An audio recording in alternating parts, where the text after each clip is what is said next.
Around the same time that the former colonies were creating their state governments, the Second Continental Congress appointed a committee to draw up a plan for a national government. Of course, this would later be called the Articles of Confederation. These articles created a national government in the form of a one-house legislature, so that's unicameral. Each state, regardless of its size, would have one vote in the Confederation. This body was given only those powers that individual states could not fulfill. The Articles denied Congress the power to collect taxes, even for the support of an army or to enforce its own laws and treaties. One rule firmly established the power of the states over Congress. Only a unanimous vote of the states could change the Articles. Many Americans believe that this new system avoided the evils of a stronger government, such as British government, the reason that we broke away from England in the first place. Shays' Rebellion begins to show the weaknesses of the Articles because money is very hard to come by. An American named Daniel Shays served as captain of the Continental Army during the Revolution. When the war was over, he returned to his farm in Massachusetts. Unfortunately, he can't pay his debts, and there's lots of other people who can't pay him either. If they had property, it was being seized in order to pay those debts. So Daniel Shays recalls the early days of the crisis with Britain, when legal attempts to solve disputes were failed. So he knew what to do in the face of this, what he called arrogant legislature. In August, he leads some disgruntled farmers to march on a courthouse in Massachusetts. They have muskets and they close the courthouses, thus preventing any more foreclosures. After the success, Shays' group gathers near Springfield, Massachusetts, where the Supreme Court is in session. And once again, he is able to close the courts. When wealthy New Englanders learn of the angry farmers massing near the arsenal, and there's a military arsenal there where they can grab weapons, they fear open rebellion. They called the farmers traitors and provided money that induced 4th militia from eastern Massachusetts to march against the farmers. 1787, Shays and 1,200 farmers march on the arsenal. When Shays' men advance, the military opens fire and 4 farmers are died. The revolt is really scattered to the winds. While Shays and the other farmers believed they were patriotic, other Americans were horrified. Men of wealth and power saw the rebellion as proof of social disorder. So this is going to really force a change to the Articles because we realize that they're too weak in order to govern the country effectively. So as I said, because of Shays' Rebellion, we realized there needs to be a change. A meeting is called in Philadelphia in 1787 in the middle of the summer to talk about the changes of the Articles. However, it's James Madison who shows up with a plan to completely get rid of the Articles and create a new, more powerful central government.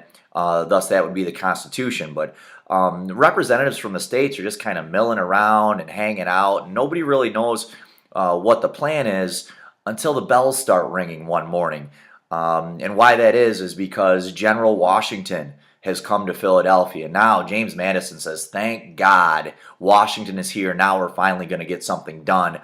Back then, you guys, you really got to realize that people in politics were the heroes of the day. It wasn't Taylor Swift or Kanye or even Tupac, if you remember who Tupac is.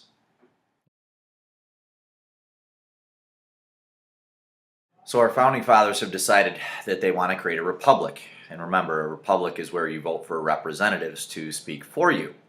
The big states, especially Virginia, come up with a plan. It's called the Virginia Plan, and it wants representation based on population. And of course, the little states say, whoa, wait a minute, that won't work for us. The New Jersey Plan comes out, and the New Jersey, it's hard to say, the New Jersey Plan wants it based on equal representation.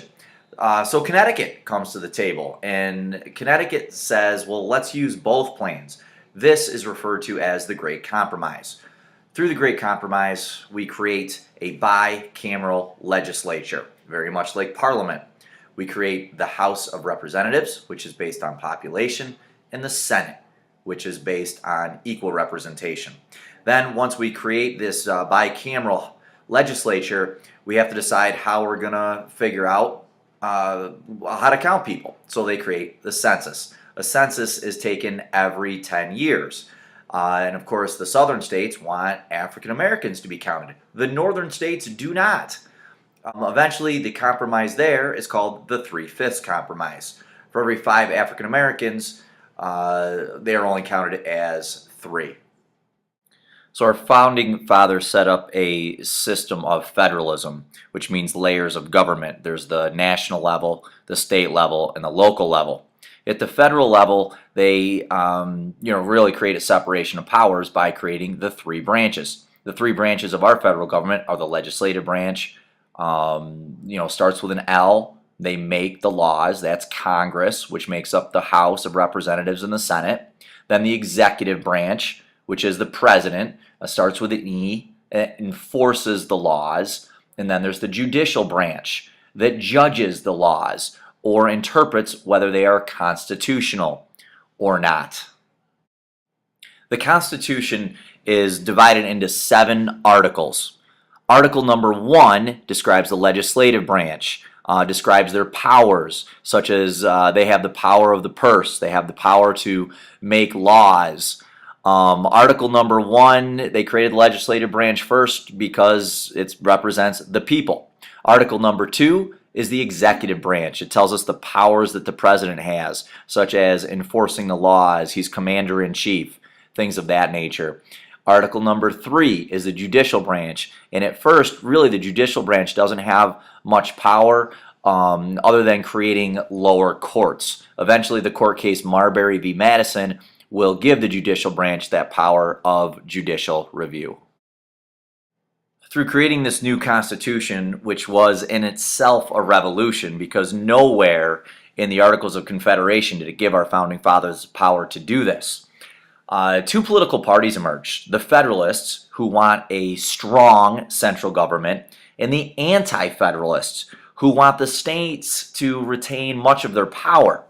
The Federalists in this picture here is James Madison, really the creator of the Constitution, but also George Washington was a staunch Federalist as well. He thought we needed a strong central government. The Anti-Federalists were people like Thomas Jefferson, who believed the Constitution went too far and it did not protect individual rights of the people. So the Anti-Federalists wished a Bill of Rights to be added to the Constitution before they ratified it. And of course, they would eventually win that Bill of Rights. A series of papers was written called the Federalist Papers by people like James Madison and Alexander Hamilton.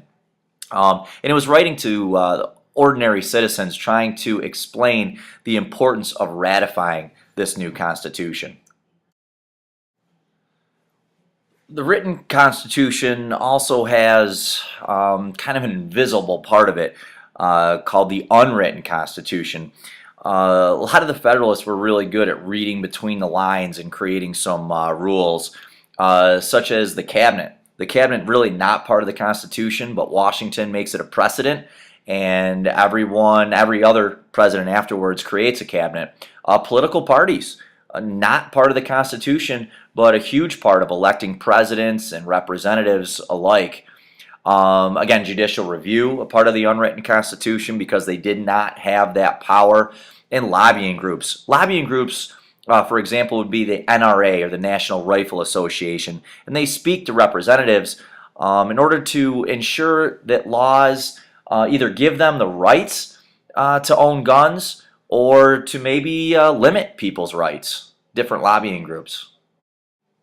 Let's talk about some delegated powers. Delegated powers are powers specifically given in the Constitution to the branches. For example, the executive branch has the power to veto bills. It's check and balance. President is commander-in-chief, but he has to ask the legislative branch to go to war. The legislative branch, they approve presidential appointments. Again, that's a check and balance.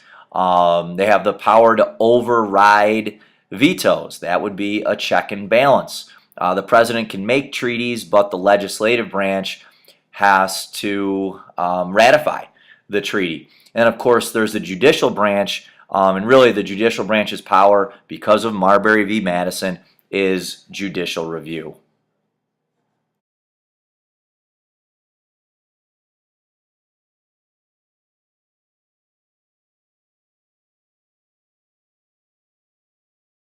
So in the last clip, I already spoke about what delegated powers are.